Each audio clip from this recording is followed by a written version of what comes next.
सुप्रभात, जय श्री कृष्ण। संतान सप्तमी की आप सभी को शुभकामनाएं। टिकर मेरे हाथ की लगता है इंडियन कल्चर के अनुसार कि हाँ अच्छा उनको दे दो 5 उनको हाँ तो देता ही रहता है घर की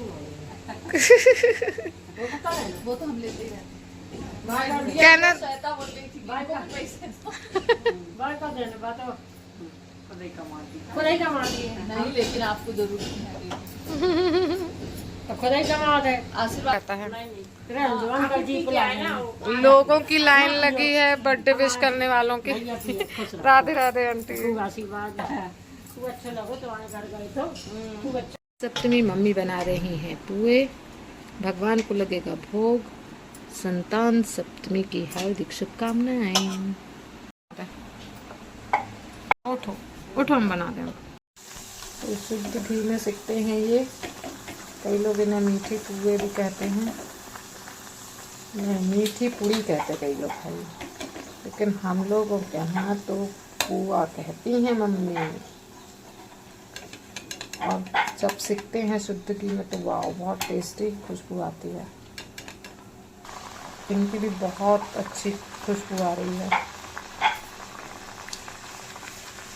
कृष्णार्पणमस्तु कृष्णार्पणमस्तु। आओ भोग लगाओ मेरे कान्हा जी।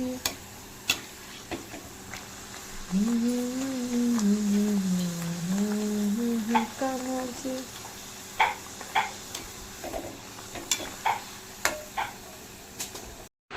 युधिष्ठिर ने भगवान श्री कृष्ण ने कहा, हे प्रभु, ऐसा कौन सा व्रत है जिसके कारण से मनुष्य के संसार दुख क्लेश दूर हो और वे पुत्र पौत्र से युक्त। राजा कंस के कारागार में कहते, कंस ने उनके 6 पुत्रों को मार डाला।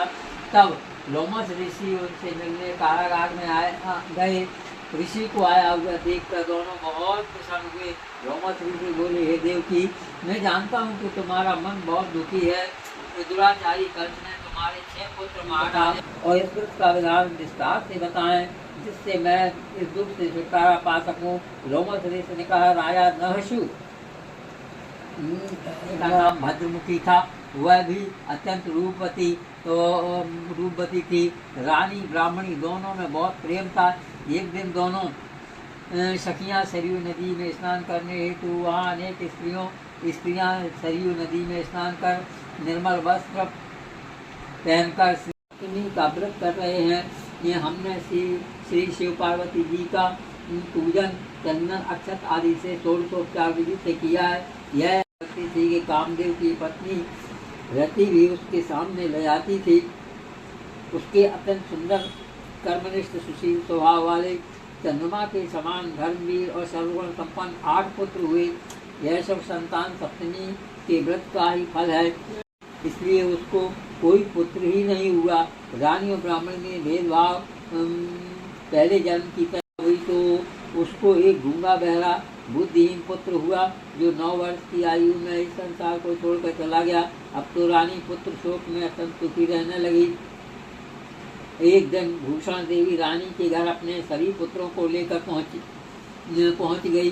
रानी का हाल जानकर उसे भी बहुत दुख हुआ। इधर रानी ब्राह्मणी के वैभव और पुत्रों को देखकर मन में ईर्षा करने लगी।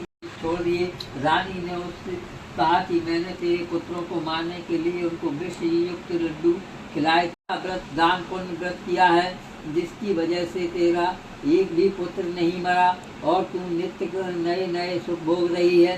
तू बड़ी सौभाग्यवती है। इसका भेद तू निष्कपट होकर मुझे बता। मैं तेरी बड़ी ऋणी रहूंगी। रानी, मैं तुम्हें पिछले जन्मों के हाल सुना कहती हूँ। पहले जन्म में तुम राजा नहुष की पत्नी चंद्रमुखी थी। मैं भद्रमुखी नाम की ब्राह्मणी थी। हम दोनों अयोध्या में रहते थे। हम दोनों सखियाँ थीं।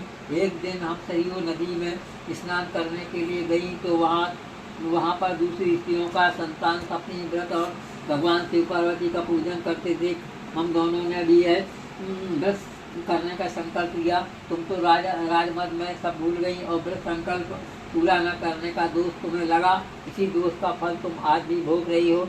मैंने यह व्रत पूरे विधि विधान से नियमित किया और आज भी यह व्रत करती हूँ। दूसरे जन्म में तुम बंदरिया बनी, मैं मुर्गी बनी। शिव जी की कृपा से इस व्रत के प्रभाव और भगवान नाम में इस जन्म में भी नहीं भूली और नियमित यह व्रत करती रही। तुम अपने संकल्प को इस जन्म में भूल गई। मेरे विचार से तुम्हारे दुखों का यही कारण है, अन्य कोई कारण मुझे दिखाई नहीं देता। इसलिए मेरी बात जानकर तुम अब संतान सप्तमी का व्रत करो, इसी से तुम्हारे संकट दूर हो सकते हैं। लोमस ऋषि बोले, हे देव की ब्राह्मणी के मुख से पूर्व जन्म का वृत्तांत सुनकर रानी को अपने पिछले जन्मों की कथा याद आ गई। अब वह अपना संकल्प पूरा न करने का पश्चाताप करने लगी। रानी ने भगवान शिव पार्वती की महिमा का गुणगान किया। उसी दिन से रानी नियमित रूप से संतान सप्तमी का व्रत करने लगी। इसी व्रत के प्रभाव से रानी को संतान सुख प्राप्त हुआ। सारे दुखों को भोग कर अंत में शिव लोक को गई। इसलिए हे देव की, मैं तुमसे भी इस व्रत को करने के लिए कह रही हूँ। तुम्हें यह व्रत करने का दृढ़ संकल्प अपने लेगा। यह कथा सुनकर देवकी ने हाथ जोड़कर लोमस ऋषि से पूछा, हे ऋषिवर, मैं इस व्रत को अवश्य करूंगी। आप इस व्रत का पूर्ण विधान व नियम बताइए। तब ऋषि लोमस बोले, हे देवकी, यह व्रत भाद्रपद महीने के शुक्ल पक्ष की सप्तमी को किया जाता है। इसी दिन ब्रह्म मुहूर्त में उठकर पवित्र जल से स्नान कर स्वच्छ वस्त्र पहने, फिर शिव पार्वती की मूर्ति की स्थापना करके उनके सम्मुख सोने चांदी के तारों व न मिलने पर रेशम का एक गंडा बनाना चाहिए। इस गंडे में 7 गांठ लगानी चाहिए। इस गंडे की पूजा करके इसे अपने हाथ में बांध लें। फिर भगवान शिव पार्वती की पूजा करके उनसे अपनी मनोकामना कहें। फिर 7 पूजा बनाकर उनका भोग लगाएं। अपनी सामर्थ्य अनुसार सोने चांदी की अंगूठी या चूड़ी बनवाएं एवं पूजन करने के बाद इसे अपने पहने व 7 पूरों को एक तांबे के बर्तन में रखें। फिर किसी सदाचारी धर्म में इस व्रत का पालन करें।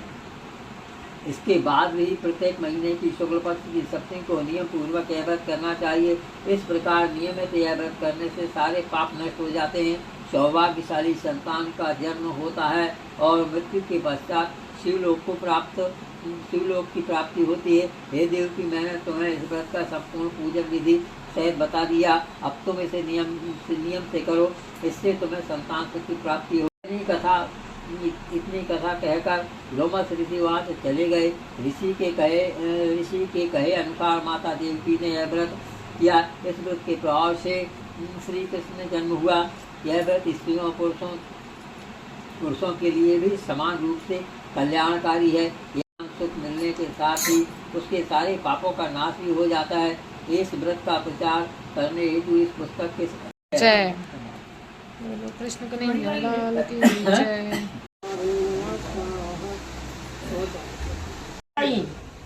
जाइए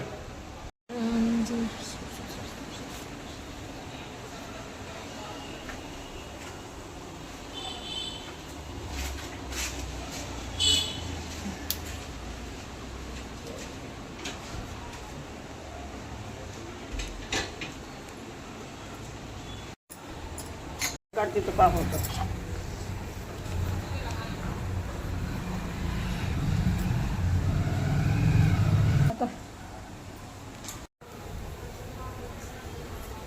चलो सुनना।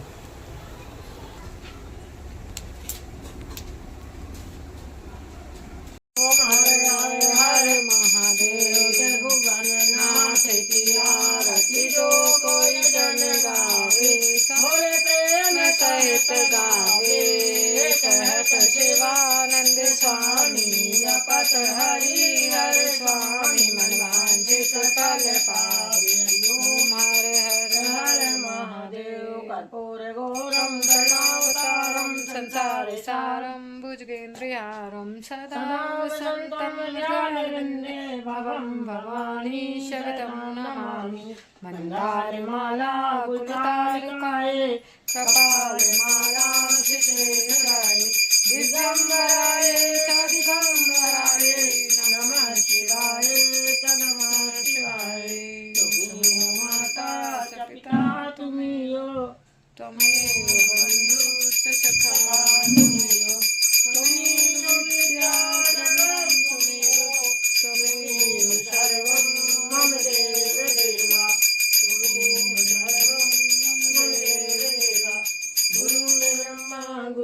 विष्णु गुरुर्देवो महेश्वरा गुरु साक्षात परम ब्रह्म तस्मै श्री गुरुदेव। मैं अपनी वाणी को देती हूँ विराम। जय Shri Radhe. Thanks for watching.